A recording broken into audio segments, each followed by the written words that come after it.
안녕하세요. 자, 오늘 이제 몇 번째 시간입니까? 이게 14번째 시간인가요? 1학년 수학 14번째 시간 수업을 시작하도록 하겠습니다. 자, 오늘은 그 2차 방정식의 근과 계수의 관계에 대해서 설명을 하겠습니다. 그래서 이 근과 계수의 관계는 시험 문제에 굉장히 많이 나오는 시험 문제 많이 나오는 이유는 이게 문제 내기가 좋아요. 뭐 중요성을 떠나서 문제 내기가 굉장히 편리합니다. 그래서 이게 2차 방정식의 근과 계수의 관계, 2차 방정식의 근과 계수의 관계. 자, 일단 여러분들 이거는 자, 2차 방정식 x제곱 플러스 bx 플러스 c는 0 이렇게 있죠? 자, 우리는 근의 공식이라는 어떤 강력한 무기를 갖고 있기 때문에 무조건 근을 구할 수 있습니다.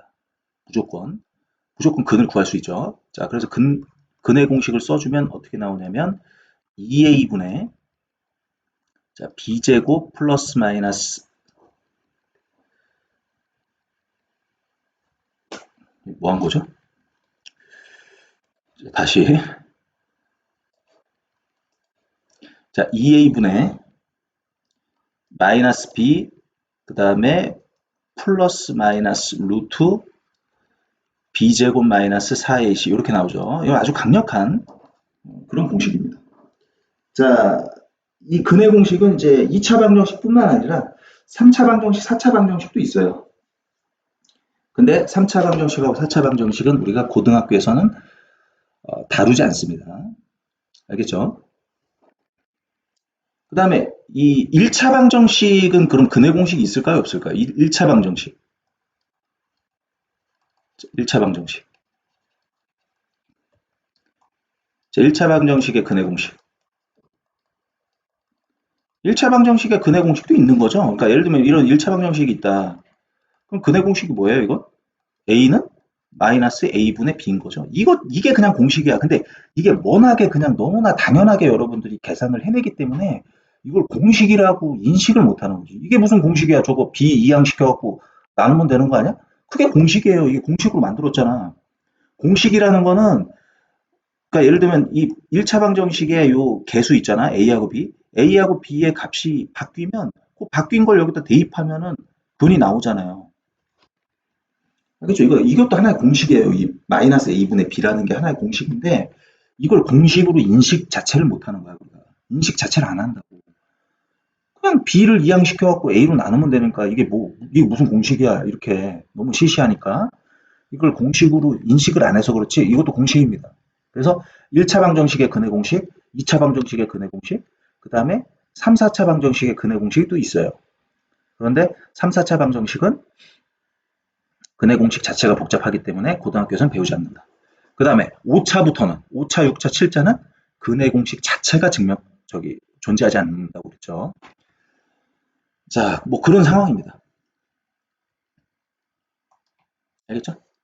자, 그 다음에 자, 그러면 일단 요거 하기 전에 2차 방정식은 근이 몇 개일까요? 무조건. 자, 2차 방정식은 근이 몇 개일까? 자, 2차 방정식은 근이 몇 개예요?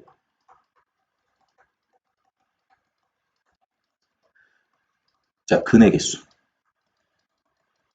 자, 2차 방정식의 근의 개수는 무조건 2개입니다. 그럼 여기서 이렇게 얘기하는 사람이 있을 수도 있어. 아니, 선생님, 아니, 2차 방정식이 종류가 다양한데, 2차 방정식이 한두 개가 아닌데, 그 판별식 써서 확인해 봐야 되는 거 아니에요? 아닙니다. 확인할 필요 없어요. 2차 방정식은 무조건 근의 개수는 2개입니다. 자, 물론 2차 방정식이 판별식을 사용했을 때, 뭐, D가 0보다 클 때, D가 0일 때, D가 음수일 때 이렇게 나오죠? 나오지만, 자, 이거는 서로 다른 두 실근이죠. 이건 서로 다른 두 실근. 이거는 중근. 이건 서로 다른 두 실근. 그 다음에 이건 중근. 이거는 서로 다른 두 허근. 이렇게 나오죠? 그럼 이거 두 개, 이거 두 개. 그 다음에 선생님이 지난 시간에 뭐라고 그랬습니까? 중근도 몇 개라고요? 근은? 근 자체는 두 개예요. 중복된 근이기 때문에 근 자체는 두 개라고. 자, 조심해야 돼. 물어볼 때 서로 다른 근은 몇 개냐라고 물어보면 중근은 한 개예요. 서로 다른 게 몇 개냐라고 물어보면. 그런데 그냥 근이 몇 개냐라고 물어보면 두 개라고 얘기해야 됩니다. 그래서 2차 방정식은 근의 개수가 무조건 실근이건 허근이건 중근이건 두 개예요. 알겠죠? 두 개. 그럼 심지어는 이걸 확장시켜서 n차 방정식 있죠? n차 방정식의 근의 개수 참고로 자 n차 방정식의 근의 개수는 n개입니다. n개. 물론 이 n개 중에는 허근하고 중근도 포함해서 얘기하는 거예요. 그러니까 중근은 중복되어 있는 걸 다 카운팅을 해야 돼. 중복되어 있는 걸 한 개 한 개로 다 하나, 둘, 셋 이렇게 다 카운팅을 해야 된다고. 그래서 n차 방정식의 근의 개수는 무조건 n개입니다. 자, 이거를 우리가 대수학의 기본 정리라고 얘기합니다.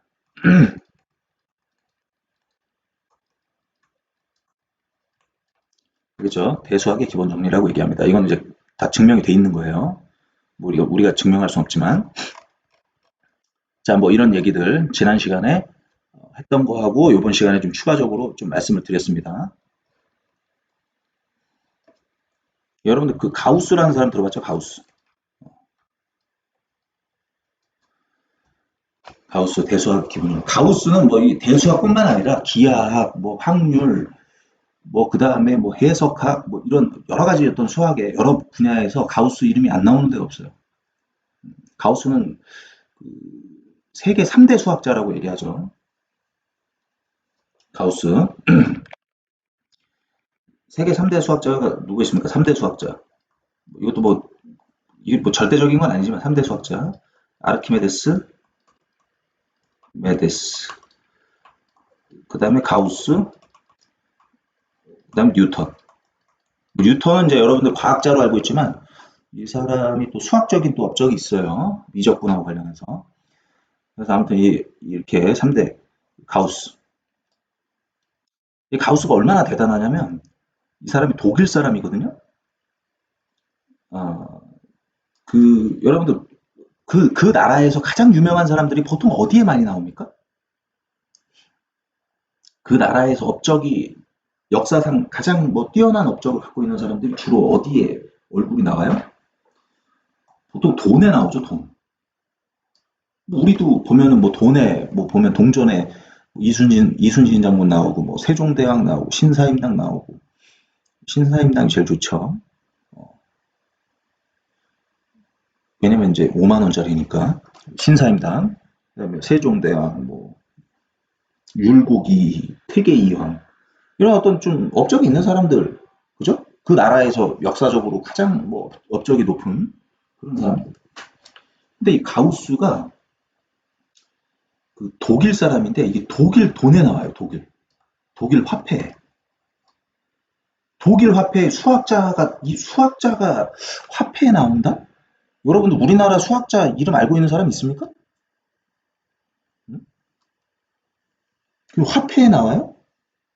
얼마나 대단하길래 화폐에 나왔겠어요. 수학자가. 이 사람은 무슨 뭐 정치인도 아니고 무슨 뭐 대통령도 아니고. 응? 뭐 우리 나라를 구한 어떤 전쟁 영웅도 아니고 무슨 독립운동가도 아니고 그냥 수학자예요. 수학자가 화폐에 나온다? 이거 대단한 일이에요. 근데 물론 이제 유럽 같은 경우는 지금 화폐가 그 원래 고유의 화폐도 이제 사용이 되지만 이게 이제 유로화라고 해가지고 유럽은 이렇게 한 단위로 묶여져 있잖아. 그래서 이제 요즘엔 유로화를 쓰지만 예전에 그 독일 돈에 나올 정도로 엄청난 사람이죠. 아, 아무튼 자 오늘 이제 근과 대수와의 관계. 그래서 이제 뭐 이렇게 어떠한 방정식이 주어지더라도 어떠한 방정식 물론 요 A, B, C는 뭐라고? 실수다. 자 어떤 2차 방정식이 주어지더라도 근의 공식으로 우리는 근을 해결할 수 있다. 다만 그것이 실근이냐 허근이냐 그 차이밖에 없죠. 자 그 다음에 우리가 요 플러스 마이너스 자 저 플러스 마이너스 표시는 뭐 엄청 대단한 표시가 아니라 그냥 귀찮으니까 그냥 한꺼번에 같이 쓴 거예요, 이게. 식이 좀 복잡하니까. 그럼 그 두 개를 분리해서 써볼까요? 그럼 하나는 요거고 또 하나는 이거죠.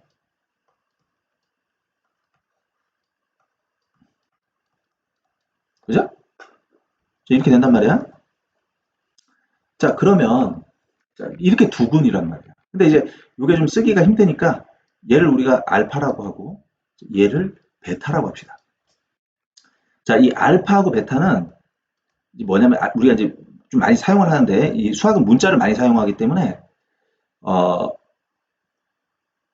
문자를 많이 사용하기 때문에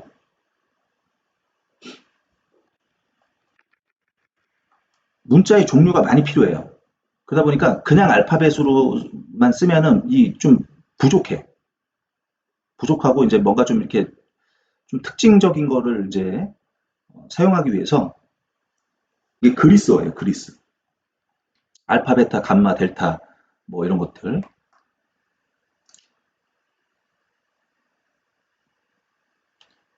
요런 게 이제 그리스어, 그리스어. 그러니까 그리스어인데 그러니까 요 알파라는 거는 그리스어로 이제 A에 해당되는 거. 베타는 B, 감마는 C, 델타는 D. 뭐 이렇게 좀 해당되는 거를 그리스어로 나타낸 거예요. 또 뭐 로마 우리가 숫자 같은 경우도 로마 숫자가 있고 뭐 이게 좀 그 나라마다 좀 표기하는 게 좀 다르잖아요. 그래서 알파, 베타, 감마, 델타라는 거는 그리스어예요, 그리스어. 저거를 사용하는 이유는 어, 문자를 많이 사용하는데 계속 이렇게 여러 개가 필요하다고. 근데 알파벳만으로는 조금 이제 이걸 알파벳만으로만 다 표시를 하면 좀 헷갈리기도 하고, 그 다음에 뭔가 좀 강조하거나 좀 특징을 주기 위해서 우리가 보통 이제 그리스어를 같이 섞어서 씁니다. 그래서 이제 여기 알파가 있고 여기 베타가 있는 거죠. 이 알파하고 베타가 두 근이야. 그러면 자, 지금 이 근의 모양을 보면 요게 이제 근 중에서 하나고 이 근 중에서 이제 두 번째 거 이렇게 두 개가 있잖아. 이 두 개 중에서 이제 편의상 이제 하나를 알파라고 한 거고 하나를 베타라고 한 거예요. 근데 이 두 근을 살펴보면 거의 똑같아요. 근이 근 자체가 거의 똑같아. 차이점이 이거 차이밖에 없어요. 무슨 차이밖에 없냐면 하나는 플러스고 하나는 마이너스. 요 차이밖에 없다고. 나머진 다 동일해요. 그리고 왜 여기가 이렇게 플러스처럼 보이냐? 음,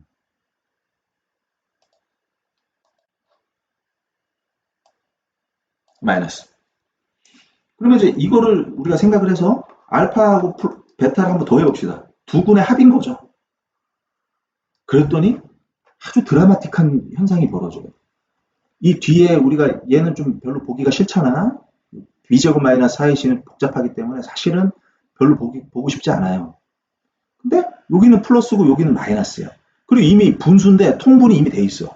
그러면 그게 더하는 과정에서 이 플러스하고 마이너스 우리가 참 이 골치 아팠던 이 복잡한 이 뒤에 부분이 그냥 날라가. 그냥 제거가 돼요. 같이 사라져. 그럼 남는 건 뭐만 남아요? 2a분의 마이너스 2b죠. 두 개를 더하면. 그럼 2가 약분이 되니까 마이너스 a분의 b가 되더라. 그래서 두 분의 합이 무조건 이렇게 나온다는 걸 우리가 알 수가 있습니다. 아주 특징적인 거죠. 그러니까 얘네는 근이고 알파하고 베타는 근이잖아. 두 근. 그다음에 A하고 B는 개수였죠.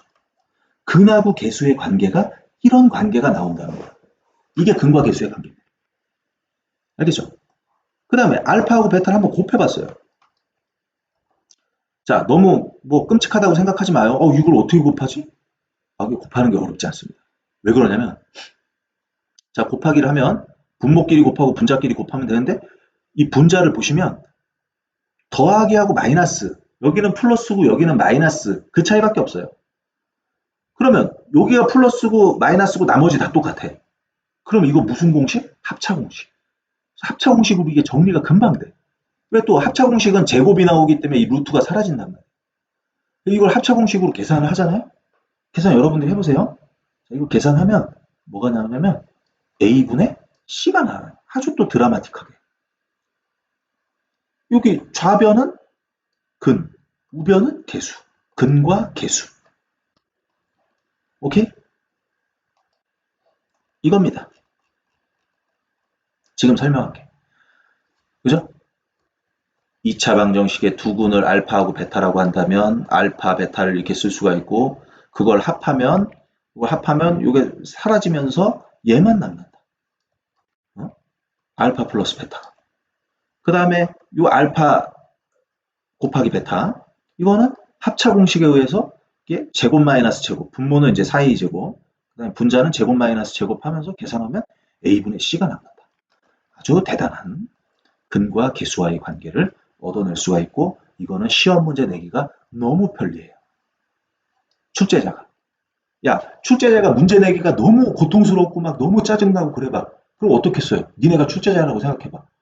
문제 하나 출제하는데 막 너무 짜증나 막 엄청난 계산을 해야 되고 잘못하면은 막 문제에서 오류가 발생되고 막 그래요. 그럼 문제 내겠어요? 그거 짜증나갖고? 이거 얼마나 깔끔해 계산하는 거. 어? 문제 내기가 좋다. 시험 문제 내기가 좋습니다. 아시겠죠? 근과 계수와의 관계. 그리고 이제 요거 이제 우리가 할 건데 이걸 외워야 돼. 자, ax제곱 플러스 bx 플러스 c는 0의 두 근을 알파 베타라고 하면 알파 플러스 베타는 마이너스 a분의 b. 알파 베타는 a분의 c. a분의 c. a분의 b. 근데 더하기 합일 때는 마이너스가 나온다. 오케이? 마이너스가 나온다는 거. 그 다음에 곱하기일 때는 마이너스가 안 나온다. 이 정도만 생각하면 되겠죠.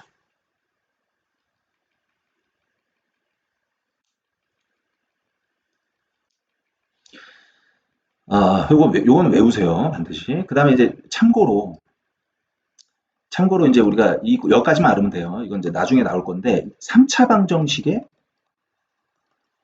자, 근과 계수와의 관계가 있습니다. 그럼 3차 방정식은 이런 식으로 표현이 되겠죠. 이건 나중에 할 부분이에요. 자, 그러면 3차 방정식은 근이 무조건 몇 개 있겠어요? 두 근은. 물론, 야, 봐봐. 아까 뭐라고 그랬어? 가우스 얘기했잖아. 가우스 그 돈에 얼굴 나오는 것만 생각하지 말고, 어? 대수학의 기본 정리 뭐야? n차 방정식은 n개의 근을 갖는다고. 그럼 이건 몇 차야? 3차잖아. 그럼 3차는 몇 개의 근을 갖겠어요? 3개. 3개이기 때문에 자, 그 세 근을 알파, 베타, 감마라고 얘기하자. 그러면 여기서 이제 뭐가 나오냐면 이거는 그냥 적어놔. 알파, 베타, 감마. 자, 이거는 뭐가 나오냐면 마이너스 a분의 b가 나옵니다. 그 다음에 알파, 베타, 베타, 감마. 그 다음에 감마, 알파. 자, 이거는 a분의 c가 나와요. 요거를 이제 우리가 윤환이라고 해요. 윤환. 지난번에 한번 얘기한 적 있어요. 하나씩 곱하는 거. 세 개 중에서 하나씩 골라서 이렇게 순서대로 이렇게 곱해 나가는 걸 윤환이라고 해요. 윤환. 그 다음에 알파, 베타, 감마. 알파, 베타, 감마를 뭐라고 하냐면 마이너스 a분의 d라고 얘기합니다. 규칙적이지. a는 계속 분모로 들어가고 최고차항은 그 다음에 b, c, d 요 순서로. 알겠죠? 그리고 야 봐봐. 2차 방정식은 무조건 근이 몇 개라고 그랬어요? 두 근이라고 그랬잖아, 두 근. 두 개라고. 그게 실근이건 허근이건 중근이건 무조건 두 개야. 근데 이 두 개가 서로 같을 수도 있는 거예요. 지금 이게 여기서 그냥 두 근이라고만 표현했기 때문에 이 알파하고 베타는 같을 수도 있는 거야. 그럼 이 알파하고 베타 같으면 그걸 중근이라고 하는 거라고. 그러니까 그냥 여기서는 두 근이라고 표현했기 때문에 이 알파하고 베타는 같을 수도 있는 거예요. 물론 다를 수도 있죠. 그건 알 수가 없다고. 근데 어쨌거나 2차 방정식은 판별식에 상관없이 무조건 두 근을 가져요. 근데 그게 서로 다른 두 근인지 아니면 서로 같은 두 근인지는 알 수가 없는 거야. 만약에 서로 같다면 그게 중근이 되는 거라고. 자, 일단 여러분들 이게 중요합니다. 2차 방정식. 그런데 3차 방정식도 나중에 시험에 많이 나와요. 3차 방정식의 근과 계수와의 관계도. 이것도 알아두기 바랍니다. 자, 그러면은 봅시다. 자, 그리고 이제 잘 기억해야 되는 게, 자, 그 다음에 이제 여러분들 잘 기억해야 되는 게 문제상에서 이렇게 2차 방정식이 나오고 문제에서 두 근 어쩌고 저쩌고 이렇게 나온다. 2차 방정식이 나오고 두 근 어쩌고 저쩌고 나오면 여러분들이 근과 계수의 관계를 떠올리면서 알파, 베타를 설정을 해야 돼요. 그러니까 알파, 베타라는 거를 떠올려야 돼. 무조건 두 근 나오면 근과 계수의 관계라는 걸 자꾸 머릿속에 떠올려야 돼요. 자, 볼까요? 두 근 나왔죠? 두 근 아예 노골적으로 문제상에서 알파하고 베타라고 했죠? 그럼 여러분들 뭘 떠올려야 된다고? 근과 계수의 관계. 아, 이거 1번 할 차례지? 아, 왜 이래? 1번. 자, 그럼 1번에 1번. 알파 플러스 베타는 뭐 나옵니까? 마이너스, 지금 A가 1이지? 그러니까 마이너스 1분의 마이너스 3이니까 마이너스 마이너스 3이니까 그냥 3이겠지. 그 다음에 알파 베타 뭐 나옵니까? 1분의 5. 응? 얼마나 쉬워. 자, 이거 알파 베타.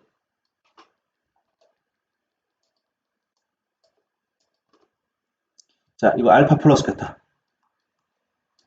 자, 알파 플러스 베타는 마이너스 A분의 B. 지금 A가 마이너스 1이에요. 그럼 마이너스 1분의 2니까 그냥 2죠. 그죠? 그 다음에 알파 베타는. 자, 알파 베타는 마이너스 1분의 4니까 마이너스 4 나오겠네요. 그 다음에 이거는 갑자기 당혹스럽네? 뭐가 이렇게 짧어? 이렇게 생각할 수도 있지만 이거는 이제 실제로는 뭐랑 똑같아요? 3x 제곱 플러스 0x 플러스 4는 0이죠? 요거라고. 그럼 거기에 맞춰서 그대로 하면 돼. 근과 계수와의 관계. 알파 플러스 베타는 마이너스 3분의 0이죠? 3분의 0이니까 0인 거야. 자, 그 다음에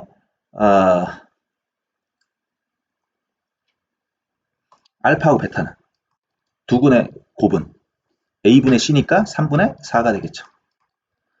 자, 그 다음에 알파 플러스 베타. 자, 알파 플러스 베타는 마이너스 2분의 5가 됩니다.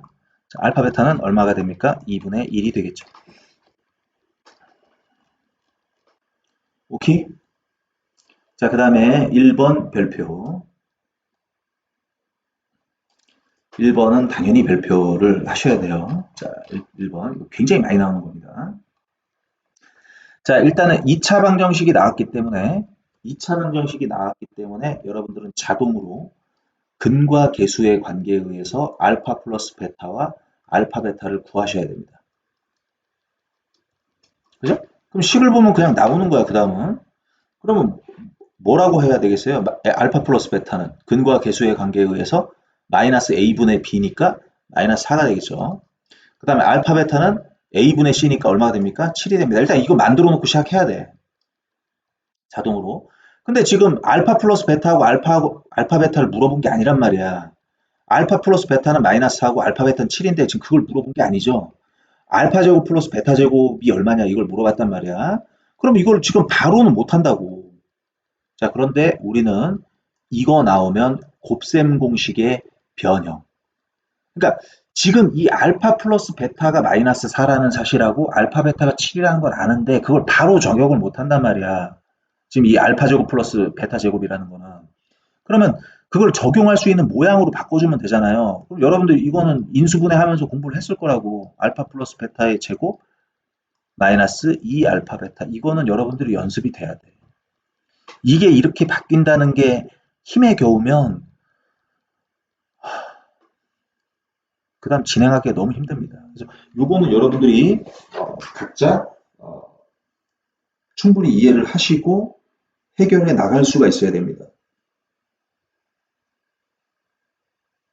자, 그럼 이제 어떻게 하면 됩니까? 여기다가 갖다 대입만 하면 된다고. 그럼 여기다 마이너스 4 대입하면 16이죠? 그 다음에 7 대입하면 14. 근데 앞에 마이너스 있으니까 마이너스 14 얼마? 2 나오죠. 그 다음에 이것도 바로 지금 적용이 안 되잖아. 그럼 얘를 변형을 해야지, 식을. 그럼 이거는 뭐 분모가 다르니까 통분밖에 더 있어요? 알파 베타분의 알파 플러스 베타 이렇게 나오죠? 갖다 꽂아주기만 하면 됩니다. 7분의 마이너스 4가 되겠죠. 그러니까 마이너스 7분의 4가 됩니다. 오케이? 재밌네, 이거. 자, 그 다음 이거. 자, 2차 방정식 나오고 두구는 노골적으로 알파 베타 어쩌고저쩌고 나오죠? 그러면 이거 일단 해놓고 해야 돼. 이걸 안 해놓고 하면은 뭐 어쩌자는 거야. 자, 그럼 이거 어떻게 됩니까? 알파 플러스 베타는 자 마이너스 a분의 b니까 자 마이너스 2분의 마이너스 1이니까 그냥 2분의 1이 되겠죠. 그 다음에 알파 베타는 뭡니까? 자, 이거 뭐, 이거 비산 문자나 아주 뭐 살벌하게 와요. 자, 알파 베타. 알파 베타는 이제 A분의 C니까 2분의 8이니까 4가 되겠죠. 그럼 일단 이거 만들어 놓고, 요거 가지고 이제 요 문제들 이제 풀면 되는데 지금 바로 대입이 안 되니까 변형. 딱 봐. 이거 공통적으로 알파 베타가 막 여기 둘 다 막 보이잖아. 어? 보세요. 이거 눈을 딱 째려보란 말이야. 쫙 봐. 알파 베타 묶여진다는 게 딱 보인단 말이야. 노래 보고 있으면. 그럼 이거는 이제 여기 알파 플러스 베타 이렇게 빼낼 수가 있죠. 자, 그럼 이제 알파 베타 자리에 4 대입하고 그 다음에 알파 플러스 베타 자리에 2분의 1 대입하면 곱하면 얼마 나옵니까? 2 나오는 거죠. 자, 그 다음에 이거 바로 대입 안 되죠. 변형해야 돼. 알파 베타분의 알파 제곱 플러스 베타 제곱. 자, 그럼 알파 베타는 이제 4니까 이건 4분의 자, 그 다음에 요 위에 이거는 이제 여러분들 정말 진절머리가 날 정도로 나올 거예요, 앞으로. 그러니까 적응을 하고 있어야 됩니다. 자, 그럼 알파 플러스 베타는 2분의 1이니까 2분의 1의 제곱은 얼마? 4분의 1로 나올 거고. 자, 마이너스 2 곱하기 알파 베타니까 마이너스 8이 되겠죠. 뭐, 그 다음에 이제 계산을 하면 되겠네요. 계산해줘야 되나, 이거? 자, 이건 1분의 4. 위에는 4분의 뭐냐, 이거? 아, 이런 거 계산을 못 하겠어요, 요즘에. 1 마이너스 32죠. 그럼 마이너스 31인가? 그럼 얼마 됩니까, 이거? 16분의 16분의 마이너스 31인가? 이거죠? 틀릴 수도 있어요. 계산을 못해요, 선생님이. 그러니까 내가 계산을 못하게 된 이유가 뭐냐면, 옛날에는 계산 잘했었는데, 예전에는. 근데 한 7, 8년 전부터 선생님이 계산기를 쓰기 시작했어요. 귀찮아갖고. 계산하는 게. 선생님 책상에는 항상 계산기가 있습니다. 계산기 너무 귀찮아. 이제 좀 나이를 먹으니까. 사실 그러면 안 되는데, 좀 깊이 반성하고 있는데, 계산기를 쓰기 시작했어요. 계산기, 복잡한 계산을 이제 빨리빨리 하는 거지. 그렇게 하다 보니까 진짜 계산을 못 하겠더라고. 요즘에 더하기, 빼기, 곱하기, 나누기를 못 하겠어요. 예전에는 정말 암산으로 엄청 빠르게 했었는데, 계산기 쓰니까 정말 이게 계산이 바보가 되는 것 같아요. 여러분들 그렇게 하면 안 됩니다. 자, 그 다음에 얘는 지금 계산이 안 되니까, 이걸 이제 전개해야 되겠죠? 그럼 이거 알파, 베타. 이거 해주면은 2알파, 2베타, 플러스 4 이렇게 나오죠? 그럼 요거는 이제 갖다 꽂아주면 되고, 그 다음에 얘는 뭡니까? 2로 묶어주면 2 곱하기 알파 플러스 베타니까 2분의 1이 들어가면 1이겠죠? 4니까 9가 나오겠네요. 그 다음에 자, 이거 세제곱 또 이거 못하면은 심각한 겁니다. 자, 얘 어떻게 바뀌어요? 이거 알파 플러스 베타의 세제곱, 뭐 이건 바꾸는 방법은 이제 다른 방법도 있죠. 그 다음 어떻게 하는 거지 이거? 알파 플러스 베타의 세제곱 마이너스 3 알파 베타 알파 플러스 베타인가? 이거죠? 자, 그럼 여기 2분의 1 대입하면 뭐가 됩니까? 이건 8분의 1 마이너스 자, 여기 4가 들어가면 3 곱하기 4 곱하기 2분의 1이 되겠네요. 그럼 이거 약분해주면 근데 이 문제가 왜 이러냐 이거 계산이 내가 잘못한 건가? 2, 6이죠? 8분의 1에서 6 빼야 되겠네. 뭐 8분의 1에서 6을 빼는 문제를 만들었지? 8분의 1에서 6을 빼야 되죠? 그죠? 그럼 8분의 1에서 8, 6, 48인가? 이렇게 나오죠? 그럼 이거는 8분의 얼마야 이거? 마이너스 47. 이렇게 해야 되는데 좀 이상하네. 만약에 계산이 틀렸으면 좀 얘기 좀 해주세요. 카톡으로. 자, 이렇게 일단 했고요. 그 다음에 두 수를 근으로 하는 방정식은 어떻게 구할까?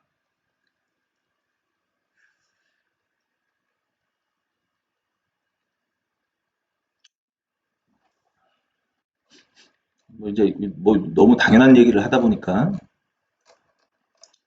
뭐 이제 두 수를 근으로 하는 방정식 하는 2차 방정식은 뭐 이렇게 나온다는 거지. 그러니까 뭐냐면 야 봐봐. 얘들아, 이게 이제 이렇게 좀 이해를 하셨으면 좋겠어요. 그러니까 뭐냐면, 우리가 원래 이 근해 공식이라는 게, 2차 방정식의 근해 공식이라는 게 사실 이 근해 공식을 언제 쓰는, 여러분들 이 근해 공식을 쓰는 게 반가운 일인가요? 2차 방정식의 근을 구할 때? 2차 방정식의 근을 구할 때 근해 공식을 쓰는 게 반가운 일이에요? 반가운 일이 아니에요?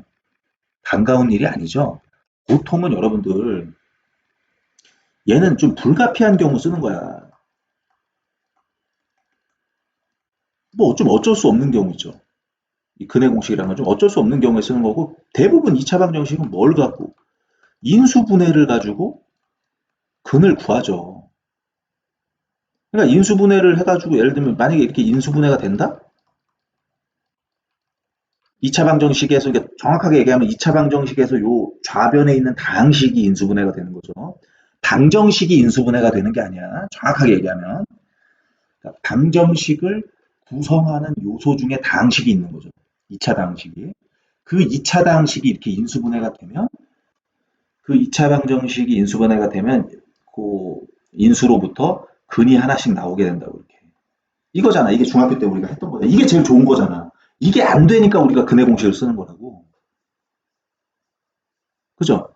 그러니까 우리가 근이 알파하고 베타라는 걸 알면 그 2차 방정식은 내가 만약에 근이 이제 알파 베타라는 걸 알면 그 2차 방정식은 기본적으로 이렇게 생겼다는 거예요. 이렇게. 그러니까 어떤 2차 방정식의 두 근이 알파하고 베타라면 그 2차 방정식은 기본적으로 이렇게 생긴 거죠. 다만 2차 방정식도 이제 무슨 차이가 있냐면 봐봐. 얘들아. 이런 2차 방정식하고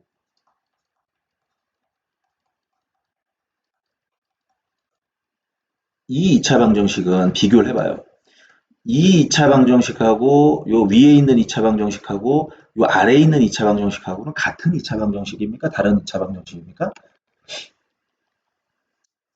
같은 거예요, 다른 거예요? 이건 다른 겁니다. 자, 이게 왜 달라요? 이렇게 얘기할 수도 있지만 저 2를 약분하면 되는 거, 2를 없애면 되는 거 아니에요? 근데 기본적으로 저 식이 다른 거예요. 저 약분하기 전에는. 그죠?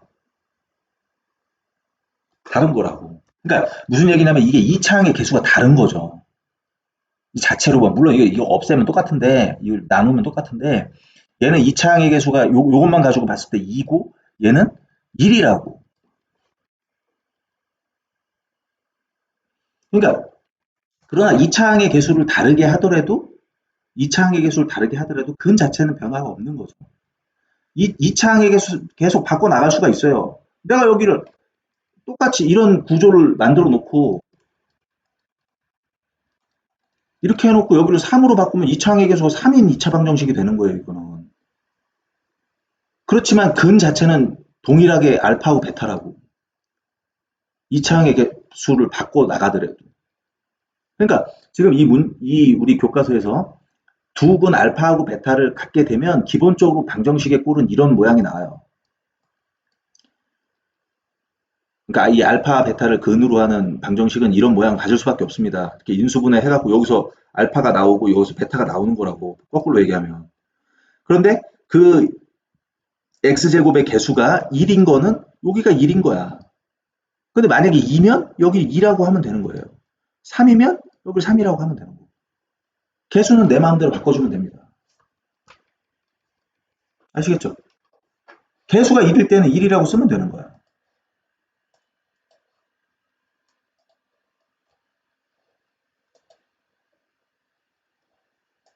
뭐냐 이거? 여기까지 다 했잖아. 그 다음에 이게 52쪽이죠.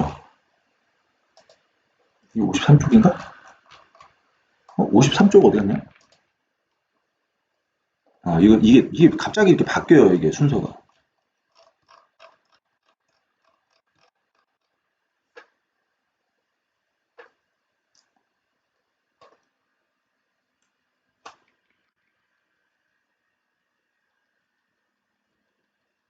자, 그럼 봅시다. 지금 이제 여기 뭐라고 그랬냐면 다음 두 수를 근으로 하는 x제곱의 개수가 1인 2차 방정식을 구해라. 다시 한번 볼게요. 여기 원래 이쪽에 있어야 되는 건데. 자, 두 수를 근으로, 두 수를 알파, 베타를 근으로 하고 x제곱의 개수가 1인 2차 방정식은 이렇게 만들면 돼. 근이 알파, 베타야. 그러면은 근이 알파, 베타라는 건 이런 인수분해된 식으로부터 알파, 베타가 나왔다는 거니까 2차 방정식은 요게 되는 거야, 그냥 요거. 복잡하게 뭐 이걸 외울 필요도 없어요. 당연한 거라고. 그러면 이거 어떻게 하면 돼? 얘를 알파로 놓고 얘를 베타로 놓겠다는 거잖아요? 조심해야 되는데 이 마이너스까지 포함해서 베타가 되는 거야. 마이너스 루트 5가. 그럼 얘는 이제 2차 항의 개수는 1이라고 했으니까 앞에는 그냥 1인 거야. 그럼 이거는 x 마이너스 알파, 즉 x 마이너스 2 루트 5 곱하기 x 마이너스 베타인데 이게 마이너스이기 때문에 이게 플러스로 바뀌겠죠. 루트는 0. 그렇기 때문에 여기서 2 루트 5가 나오는 거고 여기서 마이너스 루트 5가 나오는 거죠. 그러면 2차 항의 개수는 1인 거고. 오케이? 그러면 여기서는 뭐야 이제? 여기는 이제 허근이 나왔나 보지. 그럼 그 허근 중에 하나를 알파라고 하고 허근 중에 하나를 베타라고 하면 이거 이렇게 나오겠죠. 어떻게? x 마이너스 자, 6 플러스 4i. 좀 복잡하지 이게. 이게 그냥 하나의 수예요. 그 다음 또 뭐라고 해주면 돼? x 마이너스 6 마이너스 4i는 0. 이렇게 써주면 되는 거죠. 2차 방정. 이걸 전개하면 돼요. 그러니까 전개 안 한다고 해서 이게 뭐 틀린 건 아니지. 전개 안 해도 돼.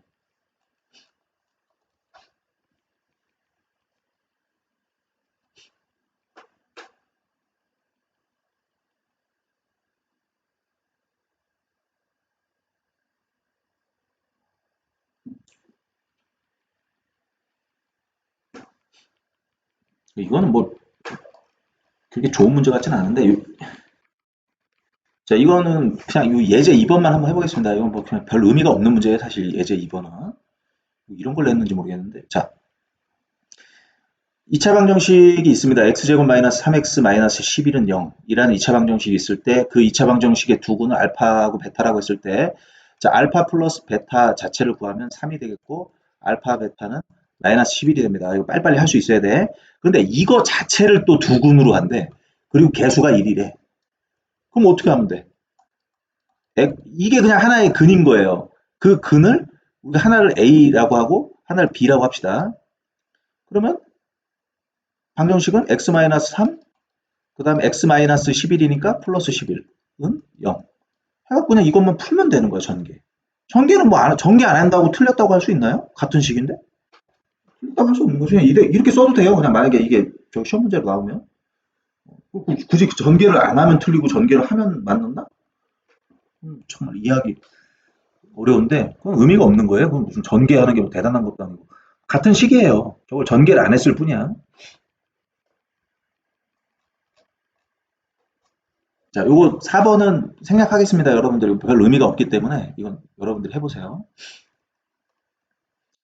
그 다음에 이건 뭐냐? 이건 한번 해볼까요? 문제 해결하기.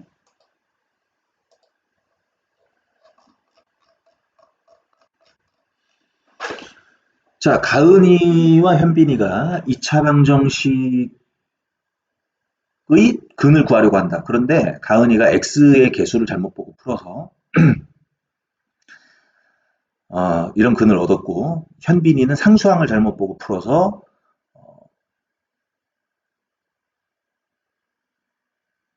1 플러스 i, 1 마이너스 i를 구했다. 그럼 자, 일단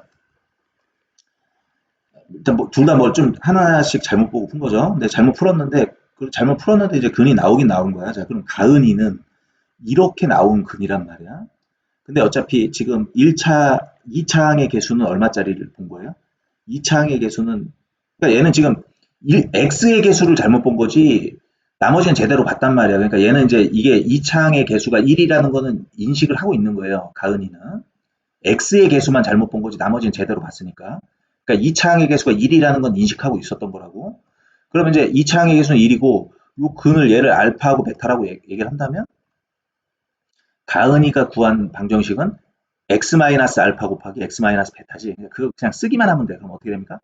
x-2 플러스 i 곱하기 x-2 마이너스 i 요렇게 구한 거죠. 요걸 보고서 구했기 때문에 근이 이렇게 나왔겠지. 그 다음에 현빈이는 상수항을 잘못 봤대. 어쨌거나 상수항을 잘못 봤지만 그럼 상수항을 뺀 나머지 2차항의 개수하고 그 다음에 1차항의 개수는 제대로 본 거잖아요. 그러면 2차항의 개수 제대로 본 거기 때문에 2차항의 개수는 1로 보고 푼 거야. 그러면 이제 현빈이가 구한 방정식은 2차항의 개수가 1이니까 그대로 놔두고 얻은 근이 1 플러스 i하고 1 마이너스 i니까 그대로 써주면 됩니다. x 마이너스 1 플러스 i 그 다음에 x 마이너스 1 마이너스 i는 0 이렇게 구해주면 되겠죠. 자 그러면 이제 두 근을 바르게 구해보자 이랬죠. 두 근을 바르게. 자 그러면 일단 그 현빈이를 한번 볼까요? 현빈이가 구한 근은 두 근이 1 플러스 i하고 1 마이너스 i였어요. 근데 얘는 뭐를 잘못 봤냐면 상수항을 잘못 봤어. 상수항. 그러니까 지금 이제 x제곱 플러스 ax 플러스 b는 0이라는 이 방정식이 있을 때 상수항을 잘못 본 거야. 그러면 누구는 제대로 본 거예요? a는 제대로 본 거지. 근데 저 a는 근과 계수와의 관계에서 뭐하고 관련이 있어요? 이 a는? 두 근의 합하고 관련돼 있지. 그러니까 두 근의 합은 정상적으로 나온 거야. 이 a는 제대로 봤으니까. 이 a는 제대로 보고서 풀었기 때문에 두 근의 합은 정상적으로 사용할 수 있다는 거죠. 이 a는 두 근의 합하고 관련 있잖아. b는 두 근의 곱하고 관련 있고. 그러니까 b는 잘못 봤기 때문에 두 근의 곱은 현빈이 입장에서 쓰면 안 돼요. 잘못된 걸 보고 나온 거니까. 근데 a는 정상적으로 봤단 말이야. 근데 a는 두 근의 합하고 관련이 있잖아요. 그럼 이 두 근의 합은 얼마가 나와? 두 근의 합은 두 근의 합이 2가 나오죠. 근데 이 식에서 근과 계수의 관계에 의해서 두 근의 합은 뭐가 나옵니까? 마이너스 1분의 a니까 마이너스 a가 되겠죠. 따라서 a는 얼마다? a는 2가 나옵니다. 그죠? 자, 그 다음에 이제 가은이로부터 우리가 어떤 정보를 얻어내야 되는데, 가은이는 두 근이 2 플러스 i하고 2 마이너스 i가 나왔어요. 근데 가은이는 뭐를 잘못 봤냐면 x의 개수를 잘못 본 거지. 그러니까 잘못 본 거니까 이 잘못 본 거 사용하면 안 돼. 제대로 본 건 b라고. 근데 이 b는 좀 전에 얘기했지만 뭐랑 관련이 있어요? 두 근의 곱하고 관련이 있죠. 그러니까 얘는 정상적으로 본 거니까 두 근의 곱을 이용해서 저 b를 구할 수가 있다고. 자, 그럼 두 근의 곱은 얼마나 나옵니까, 이거? 합차 공식 해주면. 4 마이너스 i 제곱이니까 5죠. 두 분의 곱은 저 식으로부터 가은이가 본 식으로부터 구해주면 1분의 b죠. b. 그러니까 b가 5라는 거죠. 그러면 저 방정식은 실제 방정식은 x제곱 플러스 5x 플러스 2가 정상적인 방정식이었고 자, 이거는 지금 인수분해가 안 되기 때문에 근의 공식으로 근을 구해야 돼. 알겠죠? 야, 근과 계수와의 관계는 근을 각각 찾아주는 건 아니에요. 그러니까 두 분을 따로따로 이렇게 각각 찾아주는 건 아니고 두 분의 합이라든가 두 분의 곱만 구할 수 있는 거죠. 근데 이건 두 분을 바르게 찾아달라고 했으니까 이거는 근의 공식 써야 됩니다. 자, 이거 근의 공식 써주면 x는 어떻게 나옵니까? 2분의 마이너스 5 풀마 루트 자 얼마야? b의 제곱 25 마이너스 4ac 하면 이거죠. 그거 얼마입니까? 17. 이렇게 두 분이 나와야 된다.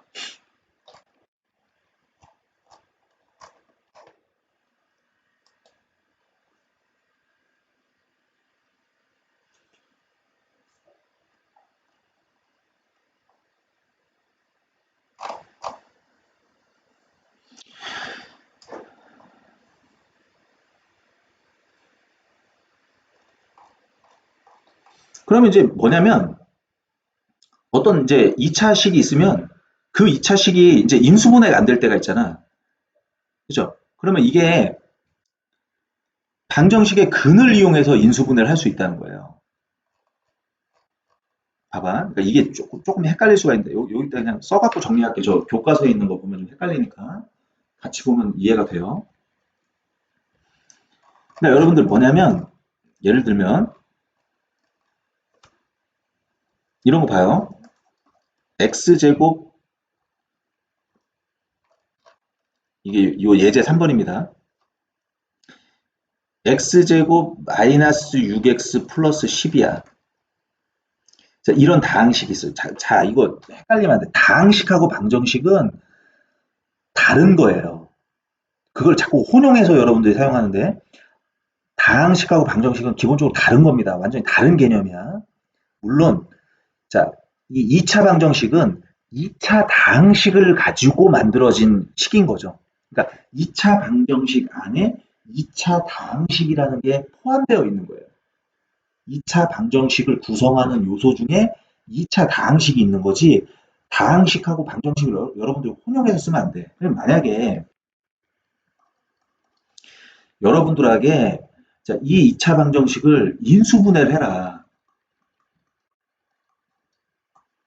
근데 인수분해를 하는데 복소수 범위 내에서 자, 복소수 범위에서 인수분해를 하라고 했어요. 자, 이거 중학교 때는 이거 인수분해 안 돼요. 1, 1, 뭐 2, 5, 뭐 아무리 해도 안 돼, 이거.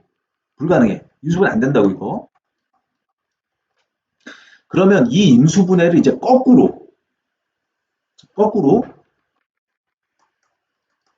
자, 방정식의 개념을 이용해서, 방정식의 도움을 가지고 인수분해를 할 수가 있어요. 그러니까 이게 좀 약간 황당한데, 보통 이제 우리가 방정식을 풀 때 인수분해를 해서 방정식을 풀잖아. 근데 이걸 거꾸로 이제 인수분해를 방정식의 개념을 이용해서 구하자는 거야. 왜 그러냐면, 왜 그게 가능하냐면, 자, 지금 이제 어떻게 할 거냐면, 방정식의 개념을 이용해서 인수분해 한다는 게 뭐냐면, 지금 이 다항식에 대한 거를 해결하기 위해서 방정식을 도용하는 거야. 방정식의 도움을 받겠다고. 지금 방정식 타임이 아니에요. 다항식에 대한 인수분해 타임인데, 그 다항식의 인수분해가 지금 안 되잖아, 그냥 이게 정상적으로. 인수분해가 안 되기 때문에, 정상적인 인수분해가 안 되기 때문에, 방정식의 개념을 이용해서 인수분해하는 거야, 거꾸로. 보통은 방정식을 풀기 위해서 인수분해를 했었잖아, 우리가 이제까지는. 근데 이거는 반대로 가는 거예요, 이제, 거꾸로. 그럼 왜 이게 가능하냐면, 방정식은 뭐가 있기 때문에? 근해 공식이 있어요. 그럼 자, 우리가 지금 봐봐요. 이걸 이제 이 다항식의 인수분해를 하기 위해서 이걸 인위적으로 전혀 상관없는 방정식을 도입했죠, 여기다가. 방정식으로 바꾼 거야. 그럼 방정식으로 바꾸면 근해 공식이 있어요, 근해 공식. 그럼 이거 근해 공식 써주면 어떻게 돼? 이거 6이 이제 이거 2로 나눠지니까 근해 공식 써주면 x는 뭐라고 얘기할 수 있어? 1분의 1분의니까 그냥 쓰지 맙시다. 1분의 이거 반으로 하면 이제 3이죠. 그 다음에 플러스 마이너스 루트 b제곱 마이너스 ac 이렇게 나오죠. 그럼 이제 이건 계산하면 3 풀마 i라고. 그럼 결국에는 두 근은 근해 공식으로부터 우리가 두 근을 구할 수가 있어요. 두 근은 하나는 알파 플러스 i고 또 하나는 다시 내가 지금 뭐라고 그랬냐? 다시 두 근은 근해 공식을 통해서 3 플러스 마이너스 i를 구했잖아. 그럼 그거를 따로 떨어뜨려서 쓰면 하나는 알파라고 한다면 3 플러스 i가 되고 또 하나는 베타라고 한다면 3 마이너스 i가 되겠죠. 그죠? 어. 그러면 요 위에서 했잖아, 방금. 요 좀 전에 했잖아요. 좀 전에 요 전 페이지에서, 전전 페이지에서 두 군을 알파하고 베타라는 걸 알면, 두 군이 알파하고 베타라는 걸 알면, 요렇게 식을 만들면 된다고. 이렇게.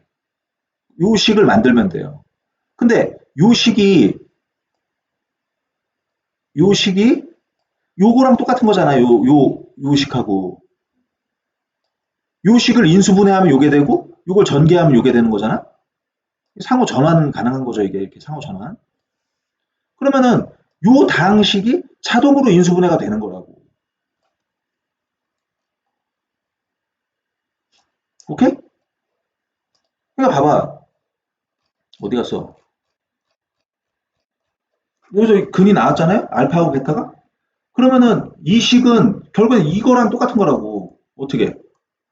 x 마이너스 3 플러스 i. 이게 알파지.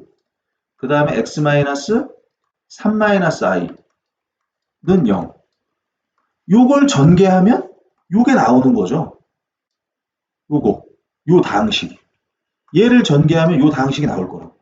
그럼 반대로 얘기하면 얘를 인수분해하면 얘가 나오는 거죠.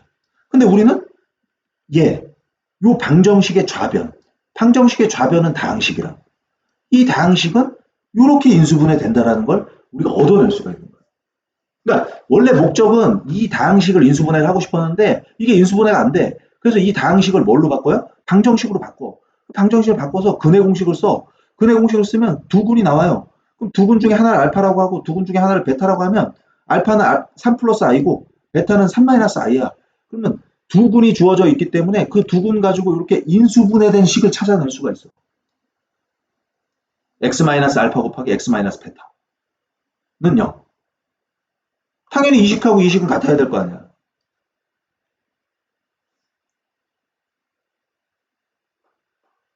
응? 뭐 더 정확하게 얘기하면 2차항의 개수도 1이고 얘도 2차항의 개수 1이니까 정확히 똑같은 식이죠. 그 얘기는 이 다항식이 이렇게 인수분해 된다는 걸 알 수가 있는 거죠. 즉 인수분해를 시킨 거나 마찬가지입니다. 그러니까 얘는 이렇게 인수가 되는 거야. x-3 플러스 i 그 다음에 x-3 마이너스 i 이렇게 능력은 쓸 필요가 없는 거야. 이 식이 이렇게 인수분해가 되는 거니까.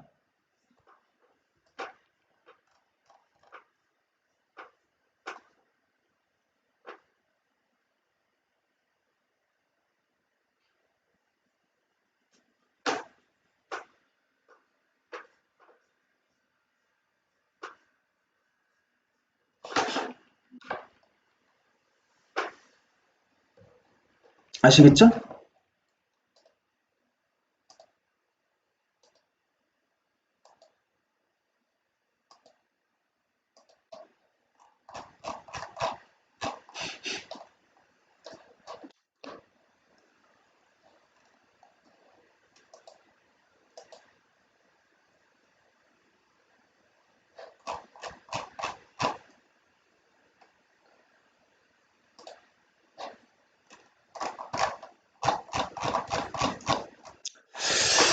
그 다음에 요거를 여기 밑에 좀 지우고 같이 해볼까요? 그냥 이거?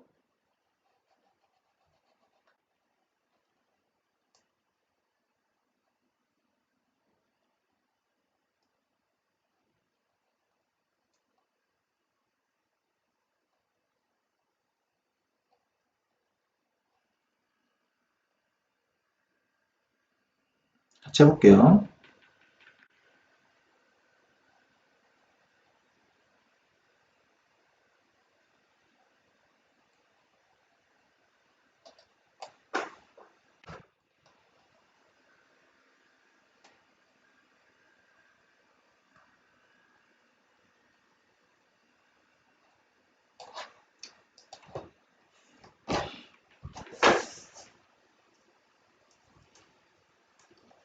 자, 그럼 이제 얘는 이제 사실은 뭐 이걸 뭐 또 근해 공식을 쓰고 뭐 그렇게 할 수도 있지만 이 정도는 여러분들이 어느 정도 이제 그냥 해야 돼요, 이거는. 어?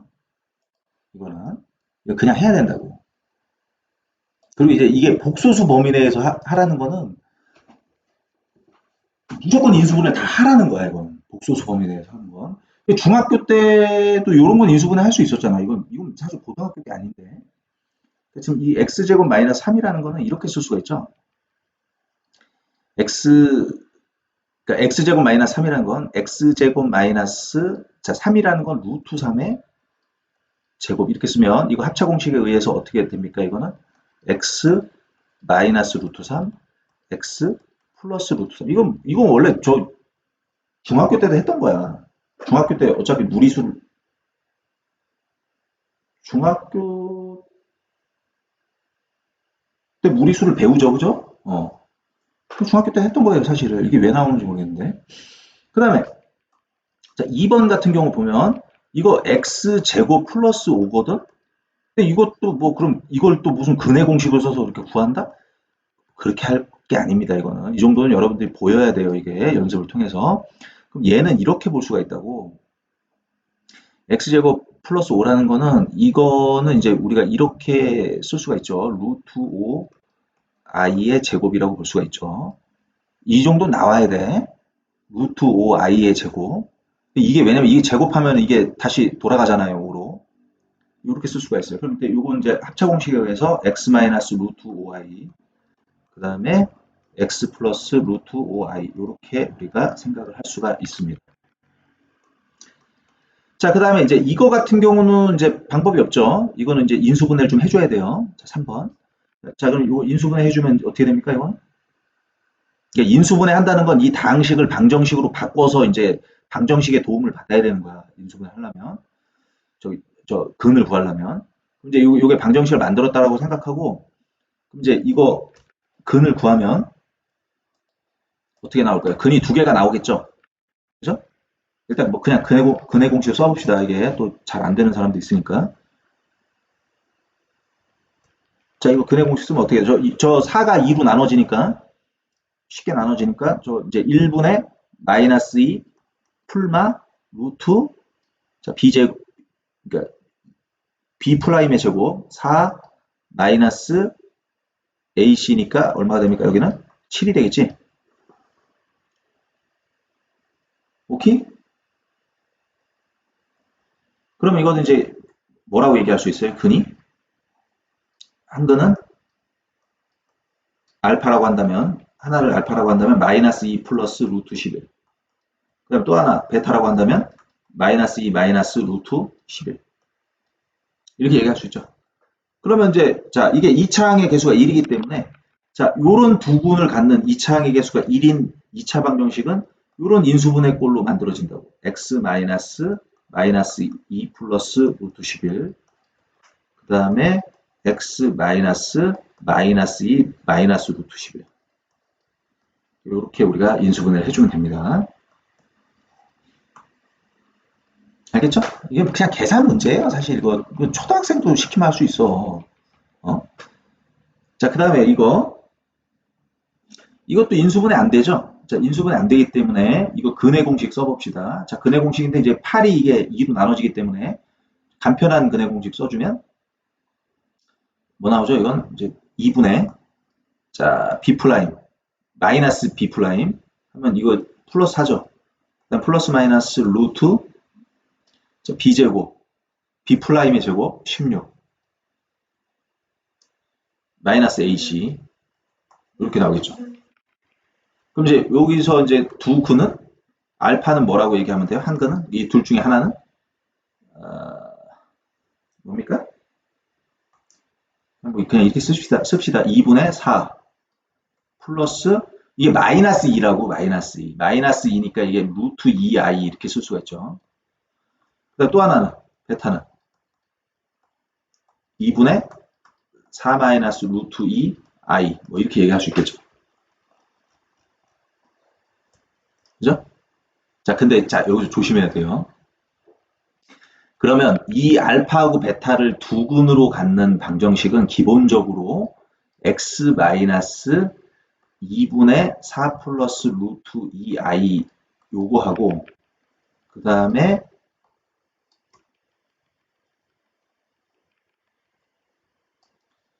x 마이너스 2분의 4 마이너스 루트 2i 요렇게 인수분해 되는 거야. 요렇게. 이걸 두 근으로 하기 때문에 x 마이너스 알파, x 마이너스 베타 이렇게 나오는데, 자, 조심해야 됩니다. 자, 요거 2차항의 개수가 얼마예요? 2죠? 그런데 요거 2차항의 개수 얼마입니까? 1이죠? 그럼 2차항의 개수를 만들어줘야 돼요. 이래야지만 2차항의 개수가 2로 바뀝니다. 그래서 이렇게 인수분해를 해주셔야 되겠죠. 오케이? 이렇게 우리가 처리를 해주면 된다는 거. 자, 이렇게 요거 아시면 되겠습니다.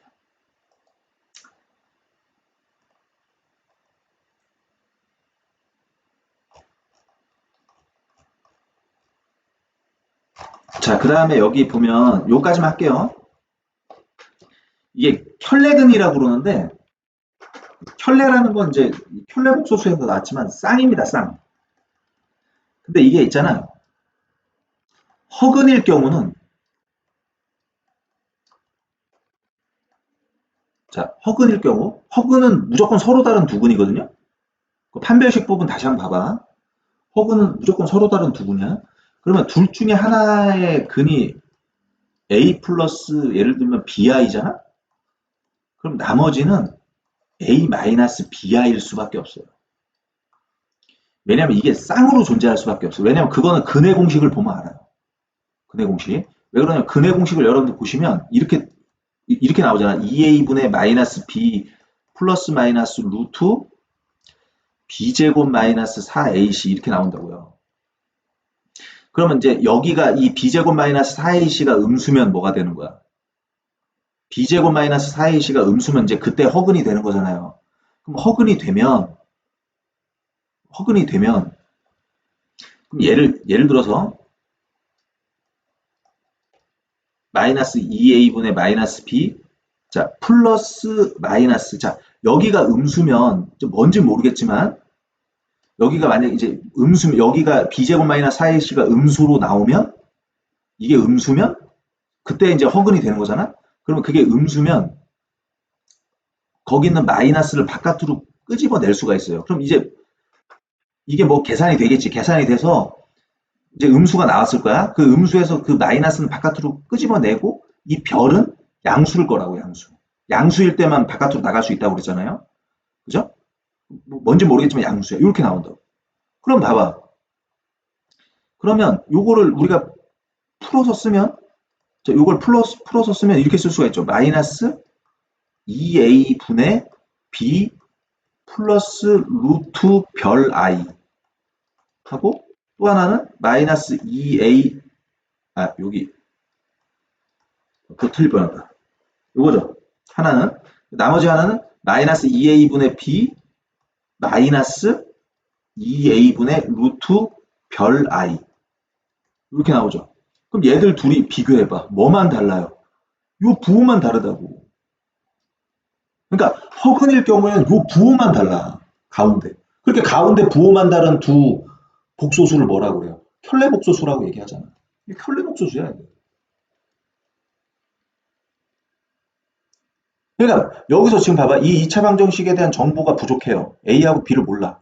근데 한근이 3 플러스 7i잖아? 그러면 이거는 무조건 3-7i야. 나머지 하나는. 다른 한근 3-7i 구한 거예요. 그럼 여러분들 A하고 B만 구하면 되죠?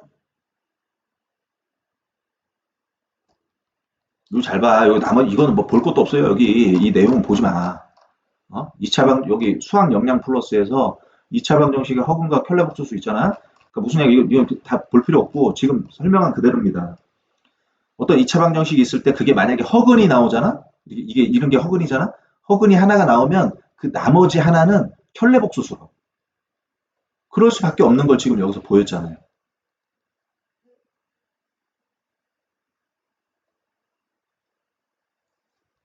그러니까 다른 한근은 3-7i라고. 그럼 이제 A하고 B를 구해봐? 그럼 봐봐요. 이 A는 개수죠? 근데 근을 알아, 두 근을. 그럼 근과 개수와의 관계지 뭐. 그럼 이 A는 1차항의 개수잖아? 1차항의 개수는 근과 개수와의 관계 두 근의 뭐하고 밀접한 관련이 있습니까? 두 근의 합. 자, 두 근의 합. 켤레니까 합 구하기도 좋아. 두 근의 합하면 7i 날라가잖아요? 합이 6이야. 근데 저 2차 방정식에서 근과 개수와의 관계는 마이너스 a죠. 근과 개수와의 관계를 가지고 구해주면 마이너스 a. 그럼 마이너스 a하고 6하고 같은 거니까 a 값은 마이너스 6이 나옵니다. 자, 그 다음에 곱을 생각을 해보세요. 곱도 어려운 게 아니죠. 왜? 얘네가 켤레기 때문에 이게 합차 공식이 돼요. 얘들 둘 곱하면 합차 공식. 둘 곱하면 뭐가 나와요? 9 플러스 40, 77, 49 이렇게 나오죠. 그러니까 두근의 곱은 얼마가 됩니까? 58이 되는 거죠, 58. 근데 이 두근의 곱은 근과 계수와의 관계에 의해서 B라고. B 값이 58 나오죠. 그래서 A, B 값 구하고 다른 한근 3-7i 자동으로 구해지는 겁니다. 어렵지 않죠?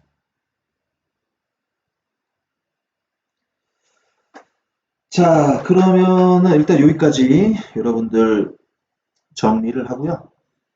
오늘은 여기까지 합시다. 그 다음에 여기 뒤에 이제 보면 이런 문제들 나오거든요. 이거 중단원 뭐 마무리, 그 다음에 중단원 마무리가 다죠. 중단원 마무리 여기 보면 이런 거 어려워. 발전 문제. 이거 한번 꼭 해보세요. 미리. 이건 선생님이 유튜브로 올릴 생각인데 만약에 지금 시험 범위가 정해졌기 때문에 시험 범위까지 빨리 끝나게 되면 그냥 수업 시간에 이 온라인 클래스로 이 문제를 해결하겠습니다. 근데 만약에 수업 시간이 좀 부족하다. 수업 시간만으로는 좀 버겁다. 그러면 유튜브에다 따로 올리도록 하겠습니다. 자, 여기까지 하고 다음 시간에 이어서 하겠습니다. 자, 대단히 감사합니다.